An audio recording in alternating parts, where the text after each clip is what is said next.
আমার নেই, আমি কি করে কোলে উঠবো মা জননী? তোমার কোলে আমি উঠতে চাই না। এই ধরনের কালচার আমাদের নেই। এটা আইএসএফ এ থাকতে পারে, ওই দাঙ্গাবাজে থাকতে পারে। কোন কথা কোথায় বলতে হয়? পাগলের মতো কথা বলছে। অসভ্য নোংরা এদের জন্য আজ মহিলা সমাজটা পিছিয়ে পড়ছে, সংখ্যালঘুরা আজকের পিছিয়ে পড়ছে। আর কিছু আইএসএফ এর সমাজ বিরোধী আছে, আমি দেখলাম তাদের পিছনে মদত দিচ্ছে। এটাই হচ্ছে আইএসএফ এর কালচার।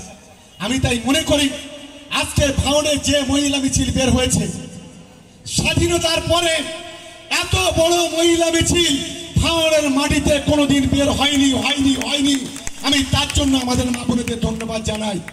আমি সকলকে অনুরোধ করব, এবারে আমরা প্রত্যেকটা অঞ্চলে আমাদের মা বোনেদের নিয়ে আমরা বলবো, মহিলা সংগঠন তৈরি হবে, মমতা বন্দ্যোপাধ্যায়ের হাতকে শক্তিশালী করতে হবে। দাঙ্গাবাজ বিজেপি, এই দাঙ্গাবাজ আইএসএফ কে ভাঙর সহ বাংলার মাটি থেকে এদেরকে তাড়াবার ব্যবস্থা করতে হবে। আমি মনে করি আমার মা বোনেরা তারা যদি রাজি হয়, তাহলে ভাঙড়ের মাটি থেকে 1 লক্ষ ভোটে তৃণমূল কংগ্রেস জিতবে। ওদের আটকাবার ক্ষমতা নেই বলে আমি মনে করি। তাই আমি বক্তব্য দীর্ঘায়িত করব না। আজকে যারা বিশেষ করে বামনঘাটা, বেওতা টু, আজ নারায়ণপুর চালতাবেড়িয়া, প্যানগঞ্জ, জাউলগাছি, ভগবানপুর, না দেয়ও দেখাবো। প্রিয় দর্শক, আপনাদের মূল্যবান মতামত অবশ্যই কমেন্টের মাধ্যমে জানাবেন। প্রিয় দর্শক, বাসে করে, অটোই করে, টোটোই করে নিয়ে যাওয়া হচ্ছে মহিলাদেরকে মিছিল করার জন্য। সেই মিছিলে, সেই বিক্ষোভ মিছিল, শওকত মোল্লা বলেছিলেন যে একটা মহিলার বিয়োজিত হওয়া মানে অসম্মান হওয়া, মানে লাখো কোটি মহিলাদের বিয়োজিত হওয়া, অসম্মান হওয়া। প্রিয় দর্শক, আপনাদেরকে জানিয়ে রাখি, এর আগে তিলোত্তমা বোনকে যেভাবে নৃশংসতাভাবে ধর্ষণ করেছে, কিন্তু তার বিচার পেল না। যারা বিক্ষোভ করতে গিয়েছে,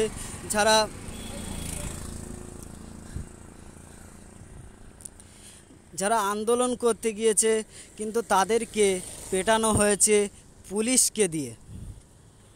প্রিয় দর্শক, আপনাদের মূল্যবান মতামত অবশ্যই কমেন্টের মাধ্যমে জানুন। কদিন আগে বিধায়ক নওশাদ সিদ্দিকী তিনি ওয়াকফ সংশোধনী আইনের বিলের বিরুদ্ধে একটা প্রতিবাদ ধর্ণা দিয়েছিল ধর্মতলায়। সেই পরিপ্রেক্ষিতে গ্রেপ্তার করা হয়েছিল বিধায়ক নওশাদ সিদ্দিকীকে এবং ভাঙড় শানপুকুর অঞ্চল মহিলাদেরকে একটা বিক্ষোভ মিছিল হয়েছিল। মিছিলে শওকত মোল্লা, আহসান মোল্লা এবং মুখ্যমন্ত্রী মমতা বন্দ্যোপাধ্যায়কে কটূক্তি করা হয়েছিল। সেই ভিত্তিতে এই বিক্ষোভ মিছিল। প্রিয় দর্শক, আপনাদের মূল্যবান মতামত অবশ্যই কমেন্টের মাধ্যমে জানাবেন। চ্যানেলে নতুন হয়ে থাকলে চ্যানেলটিকে সাবস্ক্রাইব করে রাখবেন। যদি ফেসবুক পেজ থেকে দেখে থাকেন অবশ্যই ফলো করে রাখবেন। ভিডিওটা বেশি বেশি করে শেয়ার করবেন। প্রিয় দর্শক, একেবারে দেখা পাচ্ছেন টোটো, অটো এবং বাসে করে মহিলাদেরকে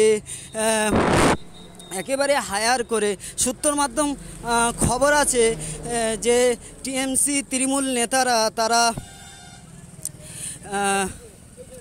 শাড়ির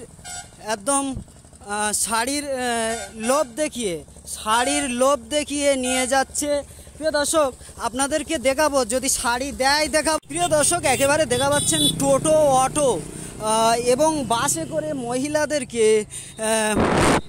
একেবারে হায়ার করে, সূত্র মাধ্যম খবর আছে যে টিএমসি তৃণমূল নেতারা তারা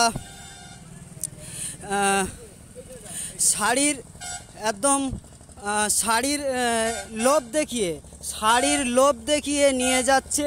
প্রিয় দর্শক, আপনাদেরকে দেখাবো, যদি শাড়ি দেয় দেখাবো, না দেয়ও দেখাবো। প্রিয় দর্শক, আপনাদের মূল্যবান মতামত অবশ্যই কমেন্টের মাধ্যমে জানাবেন। প্রিয় দর্শক, বাসে করে, অটোই করে, টোটোই করে নিয়ে যাওয়া হচ্ছে মহিলাদেরকে মিছিল করার জন্য। সেই মিছিলে, সেই বিক্ষোভ মিছিল, শওকত মোল্লা তিনি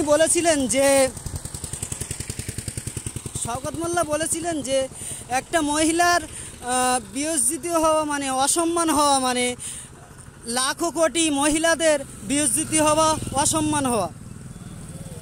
প্রিয় দর্শক, আপনাদেরকে জানিয়ে রাখি, এর আগে তিলোত্তমা বোনকে যেভাবে নৃশংসতাভাবে ধর্ষণ করেছে, কিন্তু তার বিচার পেল না।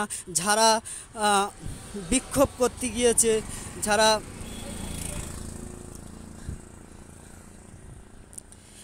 যারা আন্দোলন করতে গিয়েছে, কিন্তু তাদেরকে পেটানো হয়েছে পুলিশকে দিয়ে।